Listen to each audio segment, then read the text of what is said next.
咁今日而家咧就想藉篇我在遊山之中找到快樂咧，講下點樣做快樂嘅一個3層次推展啊。咁首先我哋睇下成篇文章嘅進路先啦。嗱，你睇佢第一段咧，首先咧佢會有個歌詞嘅引入嘅。咁咧透過許冠傑嘅一個關於快樂嘅歌詞啦，咁講到快樂係陽光普照嘅清晨啦，快樂係流水美妙嘅音韻啦。咁佢呢個歌詞有啲特別嘅，就係呢個歌詞裏邊係講陽光講流水，啱啱咧就係同佢要講嘅嗰個載體，我哋叫做佢用嚟講快樂嘅經歷嘅載體，都係同出一轍，都係一個大自然嘅遊歷。所以你會發現咧，其實佢表面上係引用咗一個歌詞嘅引入，實際上咧其實嗰個扣連咧都尚算緊密嘅。另外佢喺第一段咧，除咗提到佢係韓國遊山。咁雖然文中係咪真係多韓國嘅景色我就唔知啦，咁但係起碼係一個遊山嘅經歷啦。另外就講到係遊山裏邊嘅快樂，咁所以第一段咧其實嗰個點題意識咧其實佢做得好足嘅。咁呢一個咧就一個不過不失嘅點題，不過不失嘅第一段啦 OK 噶啦。然後佢就用一個咧略寫嘅方式咧，好簡單咁引入咗咧佢嗰段經歷啦。佢因為咧呢一個爬山嘅原因啊，係唔係文章當中嘅重點嚟嘅，所以咧佢就兩句帶過就算數啦。然後咧佢就開始咗佢嘅第一個層次。咁第一個層次嚟講咧，佢主要就係做一個描寫啦。咁我哋能夠想像到，如果你呢篇文章係講遊山之中找到快樂，咁你無可避免咧遊山嘅景色咧係不能不寫，所以佢主要咧就寫咗景色。咁佢寫景色寫得豐唔豐富咧？咁一齊嚟睇下啦。咁首先咧佢先一開頭提到咧。你見唔見到一開頭佢已經點到快樂同埋雀躍啊？呢個咧係同伴嘅同遊之樂。咁佢咧開頭咧都喺呢度做咗少少引入啦咁樣，跟住佢就開始咧講遊山嘅快樂啦。咁佢主要咧第一個遊山嘅快樂嘅景色 A 就係花。於是佢哋講花啦，你睇下啲花係點樣嘅？花係花蕾係啡黑色嘅，然後雞蛋般嘅橙黃。雪一樣嘅潔白，佢用咗顏色去寫，跟住佢大細係點㗎？係手掌心嘅大小。如何帶嚟快樂啊？係嬌豔同埋動人。仲有佢用咗一個咧係比喻句，唔係用咗個擬人句嘅述說，即係講起呢啲花咧，佢嘗試想將花嘅細節去寫出嚟，講啲花有幾靚啊，仲有雪白的花兒啦，係咪？好啦，咁呢個就係佢第一個要寫嘅景色。另外咧，景色2啦。景色 B， 佢第二個會寫嘅景色咧就係一望無際嘅石群，咁你可以睇下咯。佢上到去啦，去到嶙峋嘅石頭，然後大小不一嘅石頭零星散落喺粗糙嘅沙石上面，凹凸不平，然後咧就係好似漂白水咁，佢用咗個比喻啦。跟住然後青銅色嘅手痕，然後石頭係歷盡滄桑嘅一生。咁你見到咧，佢喺描寫嘅部分咧，單係景色嘅描寫帶俾佢嘅快樂咧，佢寫咗花，寫咗石頭，完未㗎？未完㗎喎。其實佢關於景色嘅描寫咧，佢仲寫咗天空嘅呢度。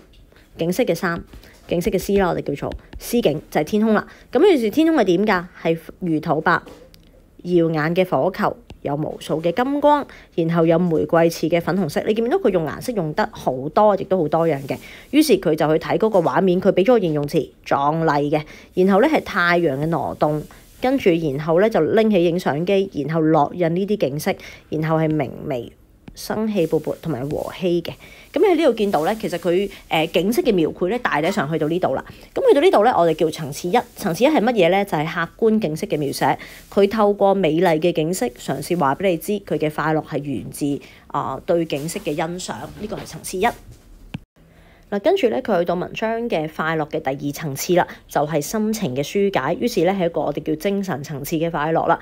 咁呢個時候咧，佢好聰明咁樣咧，引用咗《始得西山宴遊記》。《始得西山宴遊記》咧，亦都係一篇喺遊山裏邊得到心情抒解嘅文章啦。咁佢透過用典柳宗元嘅呢個心形形式與萬化冥合，就令我哋聯想到咧，柳宗元嘅喺遊山裏邊嗰種抒解心情嘅快樂啦。然後就講到自己呢一種與大自然結合嘅感覺。於是咧，有啲嘢咧就會因為用典嘅緣故咧就會深刻咗。咁我哋可以睇下啦。跟住佢講到呢種快樂係點嘅咧，佢有描述過喎，係首先係遠離現代都市嘅煩囂，忘卻生活嘅煩惱，跟住摒棄以往嘅不快，然後純粹享受大自然嘅美麗，再欣賞埋大自然嘅偉大啦。咁佢於是佢更加強調咧，呢個其實就係一種樂趣。咁佢強調完樂趣之後咧，再講能夠令我哋嗰個遊山嘅快樂遠勝當中嘅疲勞。咁你見到咧，佢係明確地話俾你知，呢種遊山咧頭先嗰種嘅景色嘅描繪係一種欣賞景色嘅快樂啦，而家咧就係一種心情抒解、精神層次嘅快樂啦。然後佢就再強調咧，呢一種嘅快樂咧，唔單止係心情抒解喎，仲會令我哋欣賞到自然界嘅創造啦，令我哋同萬物融為一體啦，係一種心曠神怡、樂悠悠、扣題啦，係一種快樂嘅境況。甚至乎佢最後咧引用咗半句文言文，不亦樂乎啦。咁跟住佢就講到佢自己嘅心情，佢再進一步寫咧佢嘅快樂嘅心情係點嘅咧？係包括清靜、舒暢同埋快樂，強調啦。咁你喺呢度睇到咧佢嘅層次二嗰個心情抒解咧，其實大體上就係咁樣寫嘅。咁講完景色嘅快樂，講完即係欣賞景色嘅快樂啦，講完精神層次上面抒解嘅一種情懷上嘅快樂咧。佢最後第三咧就講咗一種價值觀嘅快樂嘅。咁你睇下佢除咗講到咧柳宗元嗰一種心形認識與萬化冥合，因為大自然心情抒解嘅快樂咧，佢再引用咗另外一個常用嘅文化觀，亦智者樂水，仁者樂山。講到咧儒家學者或者我哋一般嘅文人啦，佢哋能夠咧喺山水大自然之間咧揾到一個叫天道。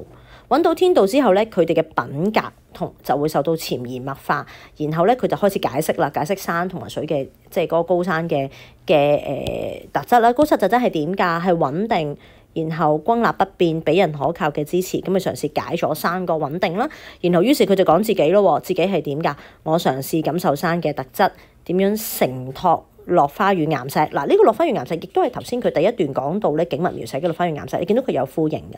跟住講到咧佢哋係提供肥沃嘅土地，孕育萬物，俯瞰大地。然後咧佢跟住咧就用咗句好特別嘅句子，佢就再講咗另一個層次啦。然後講到咧原來我哋喺山上面除咗感受到山嘅特質咧，我哋要一定要做呢樣嘢啦，就係與其不如啦。你睇下呢個做法，與其我哋只係欣賞景色，與其我哋只係由山之中揾到遊玩嘅樂趣，不如感受山川嘅品質，甚至學習成為一個仁愛嘅人啦。然後佢再俾咗一個定義嘅喎，就係寬容人口，不為外界所動搖。嗱，你見到咧好明顯咧，成件事咧就去咗一個品格嘅追求。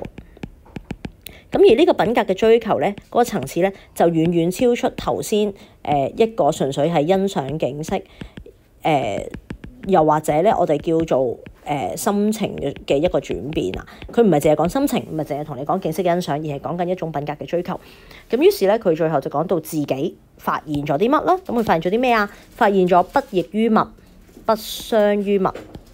然後咧，只有高尚嗱，佢都要扣翻嘅喎嗱。就咁講高尚嘅情操，係咪真係快樂咧？佢話俾你知得㗎。只要擁有高尚情操，就能夠有快樂嘅生活，就能夠利己利人利物。嗱，你見到去到一個咧係人生理想追求嘅層次啦。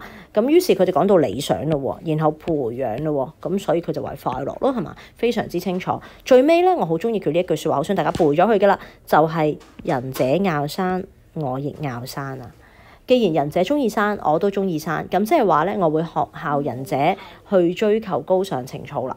大體上就係咁，佢最尾嗰段咧，其實就係一個總結啦。你見到佢用咗呢個總結，化作春泥更護花。咁某程度上，放翻低朵花啦，跟住佢用守護嚟到做佢文章嘅總結。最後扣題，我在遊山之中找到快樂啦。佢嘅進路其實就係呢三個層次：景色之樂、心情之樂同埋志向之樂。頭先解釋咗噶啦。但係咧，如果你話呢一種咁嘅遊山嘅文章咧，其實仲有另外一種寫法咧，都可以令到我哋嘅文章結構更加仔細啲嘅。就係咧，唔係將景色獨立寫一段，而係將景色分做三段。我哋叫做景色 A， 跟住景色 B， 同埋景色 C 咁啦，將佢咁樣分。譬如頭先咪講到花嘅係咪？花加草。譬如可能花加草嘅描寫，咁記住係有描寫啦，唔可以冇啦。但係咧，佢可以喺呢度寫咧，同伴同遊嘅一種歡樂。咁即係話咧，佢今次係描寫花草嘅景色，記住有描寫咯。